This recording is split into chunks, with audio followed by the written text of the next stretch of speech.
I see you ain't to do but hate on me, huh? In a minute, I'ma you up, cuz, on some shit.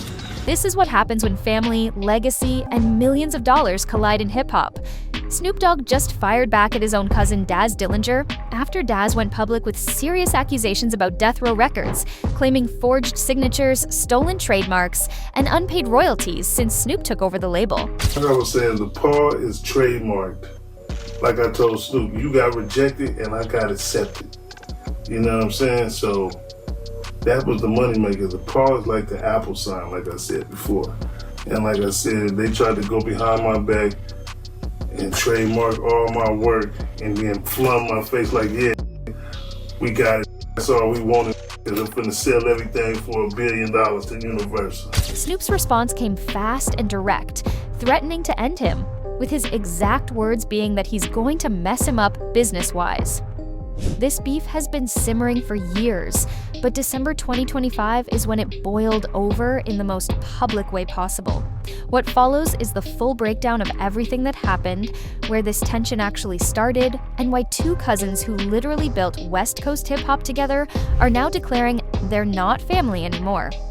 Snoop Dogg and Daz Dillinger are first cousins who both came up in Long Beach, California, and their family tree runs deep with talent. Brandy, Ray J, and WWE Women's Champion Mercedes Moné, the woman formerly known as Sasha Banks, all share that same bloodline. Now, what do you mean by selling? He said he was going to sell it, or what they're selling Death Row, the new Death Row that just came? Snoop, everything Snoop involved with, he gonna sell all that shit for $1 billion. You know, cash out for their catalog. And then he sell that shit and he just start over and make new music.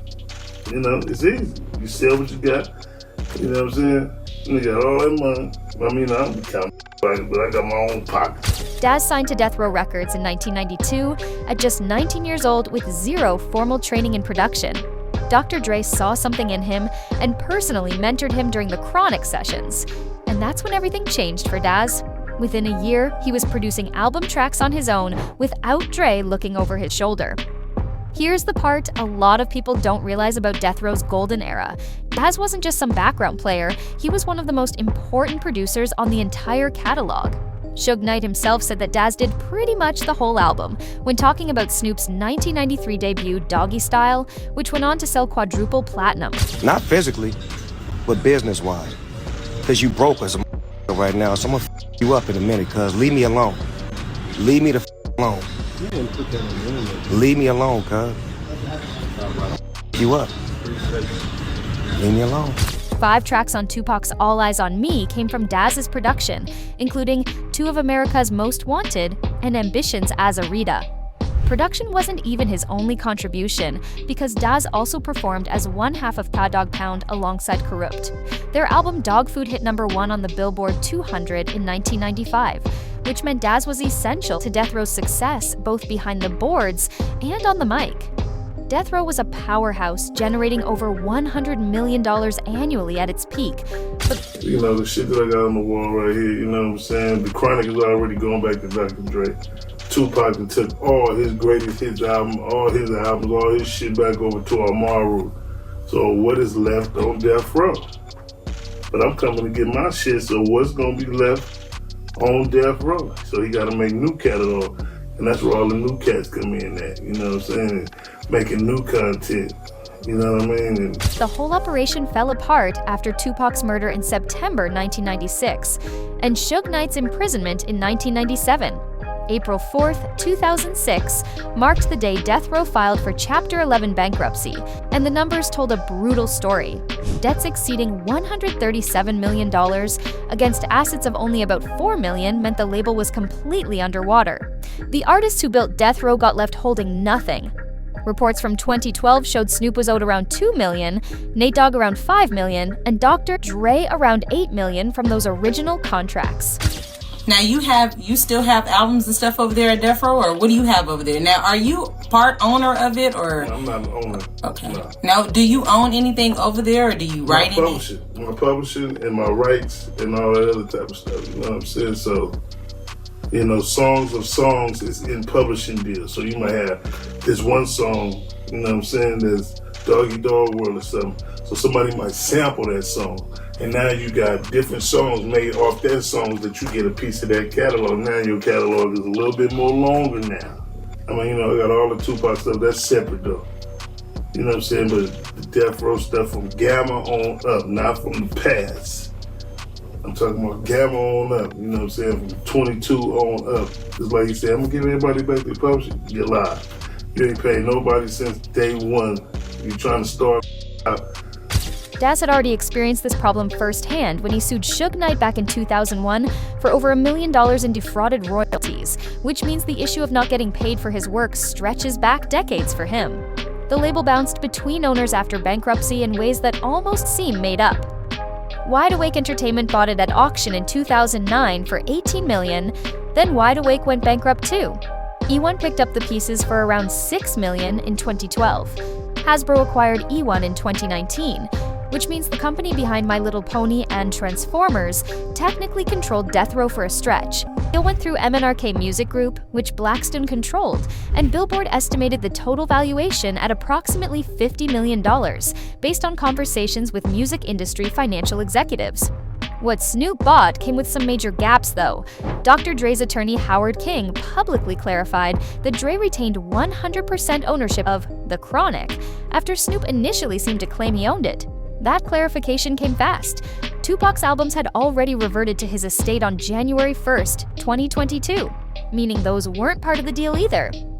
The Death Row catalog was generating around $15 million in revenue annually before the sale, but Billboard estimated the remaining catalog without Tupac and Dre's albums was worth closer to $6 million per year.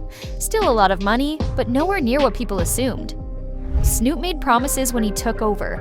Daz says Snoop told everyone he was going to give everybody back their publishing. According to Daz, that promise never turned into reality. December 2025 is when Daz took his grievances public in a major way, posting videos on YouTube and Instagram that laid out explosive allegations against his cousin. The royalty situation sits at the center of everything. According to Daz, Snoop hasn't paid Death Row artists since acquiring the label and has been using artist royalties to pay his staff instead, with Daz claiming those staff members are making more than the artists themselves. The accusations get more serious from there. Daz claimed Snoop forged signatures on paperwork to take control of his Death Row-era material.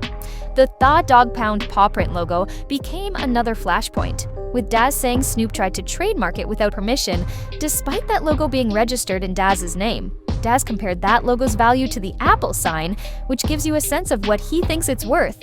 $1 billion deal allegations surfaced too when Daz claimed Snoop was trying to sell the entire Death Row catalog to Universal, including all of Daz's work. According to Daz, Snoop told him directly that they got what they wanted because he was about to sell everything to Universal for $1 billion. That specific claim about the Universal deal hasn't been verified through other sources. November 2025 brought another revelation when Daz appeared on SiriusXM's The Punchline Academy and explained that Snoop blocked him from producing on Tha Dogg Pound's 2024 album. The reason, according to Daz, was that Snoop had a deal where he received half of what producers got paid, and Snoop told him he just wanted Daz to be an artist, not a producer. Daz's frustration came through clearly when he said he just wants what's his, accusing Snoop of lying about returning publishing rights and trying to starve artists out. December 3rd, 2025 brought Snoop's response, and none of it addressed the specific allegations. The video he posted went straight to threats instead. Snoop said he sees that Daz doesn't have anything to do but hate on him, then declared that in a minute he's gonna mess him up. He clarified, not physically, but business-wise, while pointing out that Daz is broke, and ended by telling Daz to leave him alone. Daz fired right back on Instagram, saying Snoop is mad now and wants to mess him up business-wise by trying to steal everything he owns that was on Death Row through forged signatures and unpaid royalties. The question Daz posed publicly was whether he should sue Snoop like he sued Suge back in the day. He called Snoop a little expletive, said he can't be starved out because he's independent, and declared that he runs his own ship. The family connection officially ended in Daz's eyes when he declared they're not family anymore. Back in September 2025, Daz announced his album Retaliation, Revenge, and Get Back 3 and signed off the post by calling his cousin Snoop Knight. Comparing someone to Suge Knight represents about as personal an insult as exists in Death Row history. A major contradiction exists in this story that hasn't been explained. Kurupt, who performs alongside Daz as the other half of Tha Dogg Pound, told TMZ in December 2023 that he was happy with Snoop's takeover of Death Row and that his royalty checks are clearing without a hitch. TMZ reported that Kurupt told Daz directly how pleased he was with the situation. That raises some obvious questions about what's really happening here. Either Daz's arrangement differs from Kurupt's in some specific way, some kind of publishing or ownership issue applies only to Daz, or one of them isn't telling the full story. The contradiction matters, and nobody has addressed it. The dispute continues to escalate with no resolution visible as of right now. Daz publicly asked whether he should sue Snoop the same way he sued Suge back in 2001, but no lawsuit has been filed yet. Copyright reversion filings represent one legal avenue Daz has mentioned pursuing, which would allow original creators to reclaim their rights after 35 years and could mean his work reverts to him around 2027. What this beef represents goes beyond two cousins fighting over money. The wounds from Death Row's entire history never healed properly. And artists who created legendary music under exploitative contracts from the 1990s still carry those grievances. When catalogs change hands, all those old problems resurface. The transformation in Snoop's position tells its own story. He went from being one of the artists who got exploited by Death Row to owning the label himself.